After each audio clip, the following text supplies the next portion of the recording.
So, we are back talking about the Watch Your Angel Tarot. I figured I would give you a few moments to meet my other cat, Katja. She's usually not quite so photogenic, but this is where she usually sits on the back of my chair. She gets horribly put out if I move around too much on her, and she's just going to have to deal with that. There we go. Got room for Jackie? Yep, Come got on room for me. Hi. So, we wanted to talk in this little webisode about other aspects that go into making a tarot deck, and in particular in making our tarot deck. Obviously, research, familiarity with the tarot, its symbolism, its history, familiarity with decks that have come before, meanings of different cards. There's a lot of foundation that needs to be understood, that we need to familiarize ourselves with before we really, sally forth in this venture of creating a deck. Of course, there's all the artistic influences from Mucha, Arthur Rackham, the costuming, the architecture, the background, the color schemes of the cards. But let's face it, it's a tarot deck. And while a tarot deck is a beautiful storytelling device and it is an amazing piece of artistry, each card being a work of art unto itself, it is also something that is a magical tool. It can be used for divination, although I personally come from the school of thought that tarot is less about telling the future and more about holding up a mirror to where we are right now, uh, where we have been, and giving insight. It is more appropriately a tool of introspection than it is about predicting a static future. I kind of feel that the future's always changing, so it's not so much that you do a tarot spread and foretell the events and the dark, handsome stranger that you are going to meet on a moonlit voyage by night. Everybody who gets a tarot reading always wants to know about love or money. Those are the two questions that most tarot readers get asked. My favorite story from Chelsea Quinn Yarbrough was she's a no bullshit tarot reader. She doesn't tell somebody the pretty stuff that they want to hear with the cards. She tells them exactly what the cards are telling her, and she ended up wearing somebody's coffee as a result. They wanted the moonlit voyage and the tall dark stranger, and she told them way more than they really wanted to hear from a tarot deck. Everybody wants the storybook, but nobody's willing to admit to themselves what's inside, why things succeed or fail. Now, I did a panel at DragonCon a couple years back on tarot, and one of the things that we ended up talking about a lot was, the tarot aren't magic by themselves, and yet at the same time, 3 sentences later, we would talk about it almost as an entity, almost as if it had an identity itself. And I will say that language will come out in this particular episode too, I think, because it's it's not an entity per se. Yes, that's right. I said per se. You did. Check out South Park, Ungroundable, to see why we're giggling. Yeah. Anyway, um, but it does develop a personality, each deck, and that personality has a lot to do with the art, the artists, the creators, and I think the mythic archetypes that are part and parcel of the tarot theme. In creating a deck, there is a great deal of visionary work, of introspection that goes into it. And as Miss Jackie here found out, once you start to work on a deck, there's a process called pathworking. It's something that you can do with a tarot deck. It is one of the more, in my opinion, valuable applications of a tarot, where particularly you pick each of the major arcana, and the major arcana represent a story, a progression from the Fool to the world of personal growth, journeying, transformation, from the Fool who takes the leap, takes the plunge, and ventures into the unknown, sometimes naively, sometimes dangerously, to the world where you have gone through all of the trials, all the experiences, you have been broken down and remade, and now you are moving on to the end of the cycle and to the start of something new. So they they kind of meet in the middle. They're an Ouroboros. The Fool, it's a serpent that eats its own tail. Uh, the Fool and the world meet uh, and complete the cycle. So path working the tarot. If you happen to be path working the tarot, you pick a card. You can go in order, or you can pick a theme based on what's going on in your life and literally meditate on that card. Journey into it. Use it as a leaping off point for guided imagery. Uh, Reflect upon the parts of your life and the people in your life who are working with the themes in that card, who are bringing the themes of that card to you, how it speaks to you. However, when you're doing the art, You wind up living the deck in a very unique and personal way. And every single card was like that for me.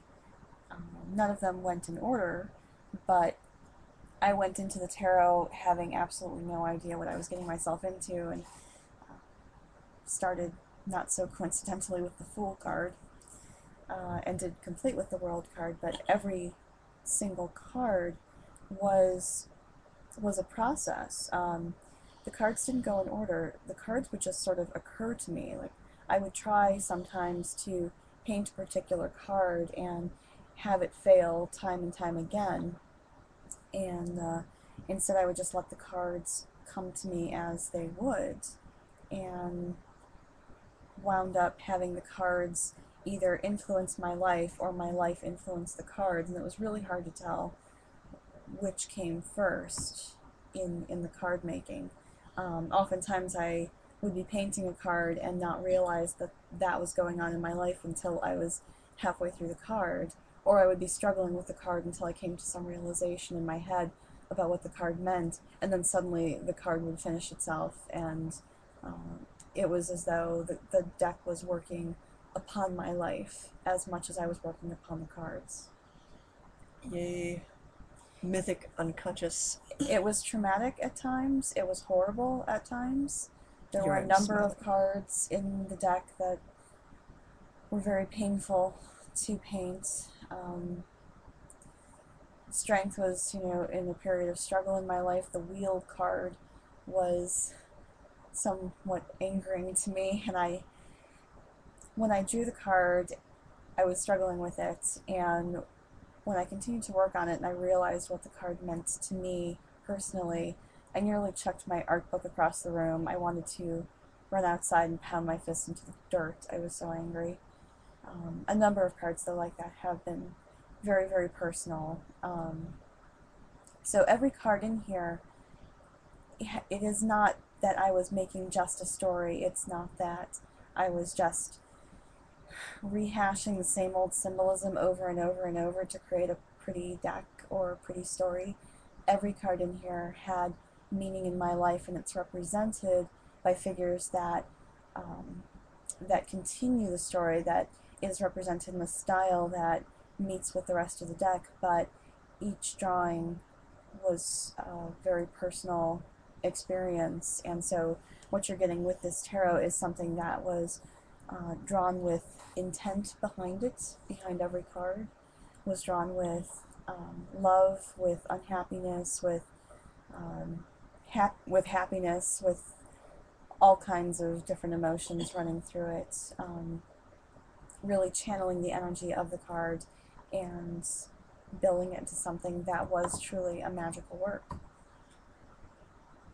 Some of the cards, the final image of the card definitely came in visionary experiences. I remember you telling me where the death card was one like that, where when she first started working on it, she's like, I think I have our death card, but she just kept seeing just like a close up of the fabric, I think. It's like it's as though you are looking at it so close that all you can see is, for instance, someone's sleeve, as though you're looking right at your own arm, and only being able to see smudges of color. The style of the death card was done referencing almost graveyard art, because I couldn't think of a way to represent it in a way that would be visually appealing, because nobody would have understood the vision that I had and putting that down in the card. And I needed to stay with the theme of angels. And so I chose graveyard statuary as my inspiration for trying to meet out what I saw in the vision, but what you can see with the vision does exist in that card. It exists in the background, in that teal, blue, and green right at the bottom of the card, and all of the gray and black surrounding it. That was part of my vision, and that exists in the card, and so carries forward with the energy and the potency And of the vision. one of the things that I learned that seemed almost mystical to me, it's just because it's so different, is Jackie's brain seems to work in color and shade in a way that like I have a hard time grasping, that seems numinous to me. She gets a lot out of a great deal of nuance and meaning out of the shading. Oftentimes when I was painting the cards, those backgrounds, for a number of the cards, I would try and carry forward the emotion that I was feeling in the card into the color, and the color to me was representative of the emotion. Everybody has different symbol sets for color, and so that makes it kind of hard, but Well, but some of those are each color was universal. Like, very... I remember you talking about the Empress, and you were going on about how you were trying to make the background color look almost like you were inside a heart, inside a womb. inside a mother's love, Hmm. and that I tried to carry forward that, just with the selections of the purple hues and the magentas and the gold. It was like being inside love, if you could represent that. Trying to think of some of the other ones that came to us, that spoke Justice. to us. Justice, yeah. Justice. Oh Uh, my God. We share brains sometimes, and oftentimes it's very difficult for us to figure out when a vision hits one of us, or if it's hitting both of us at the same time, or who came up with the vision first, because it does hit almost at the same time. Well, we've worked together often Yeah. enough now that we click in terms of if I say, hey, I want something that looks a little rough this way, and like I'll say a few words that don't really communicate what the hell's going on in my head. It was rough at first. Like when I was That first was trying to very say difficult. what I had in my head for the deck, she'd go, does it look like this? And I'm like, no. No.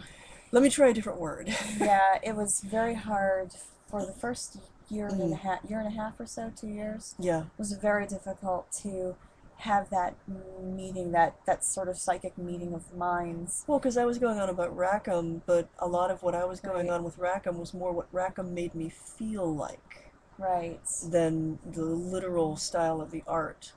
When you sort of tune in with the artist and the writer, when those two elements meet in sort of that nebulous energy of, and we're now sharing a brain.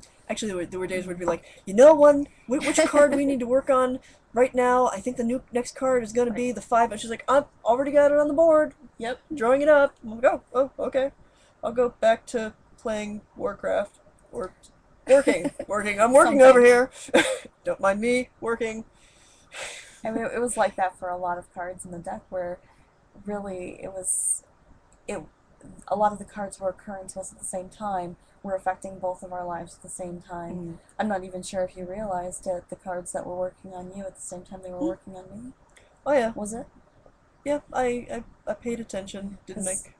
I got smacked in the head with it more than enough times. I Mm. wasn't sure if it was hitting you too. Yeah, it was carrying forth. No, different pace for me because I was working on them in different ways Right. over a different cycle of time. Mhm. And we are just about at the end of this, and I didn't think we were going to have enough to talk about. We could Go continue figure. this on if you wanted. We could. Let's say goodbye for now, and maybe move on to which of the Watchers were picked for the Major Arcana and why.